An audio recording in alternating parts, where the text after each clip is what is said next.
మనకి social media ఉంది అంటే దాంట్లో మనకి అవసరమైన కంటెంట్ మాత్రమే కాదు.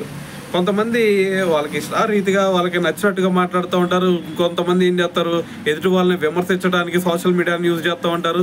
ఇంకొంతమంది ఏంటంటే మహిళలను కూడా విమర్శిస్తూ దాని తర్వాత మహిళల మీద కూడా అసభ్యకరంగా పోస్టులు పెడతా ఉంటారు. అయితే మరి వీటన్నిటికి కూడా చెక్ పెట్టాలి అని చెప్పేసి ఇప్పుడు కూటమి ప్రభుత్వం ఒక నిర్ణయం తీసుకోవడం జరిగిందనమాట. అయితే దీంట్లో భాగంగా మరి మొన్న హోంమంత్రి గారు అనిత గారు అయితే దీని గురించి మాట్లాడారనమాట. అయితే తను ఏమంటున్నారు అంటే, ఏవైతే ఈ సోషల్ మీడియాలో మరి ఫేక్ ప్రచారాలు కానీ లేదు అంటే మహిళల్ని అసభ్యకరంగా మాట్లాడటం కానీ సో ఈ విధంగా ఎవరైతే చేస్తూ ఉన్నారో వాళ్ళందరి మీద మేము స్ట్రిక్ట్ యాక్షన్స్ తీసుకుంటాము.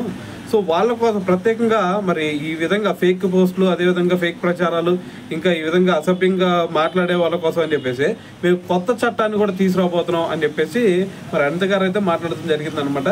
సో కాబట్టి ఏదేమైనా సరే మరి ఫేక్ పోస్టులు పెడతాం అనేది లేదు అంటే మరి అసభ్యంగా మాట్లాడతాం అనేది మరి ఎప్పటికి కూడా కరెక్ట్ కాదు. కాబట్టి మరి దీని గురించి ఒక చట్టం చేయడమే చాలా బెటర్ అని చెప్పాలి.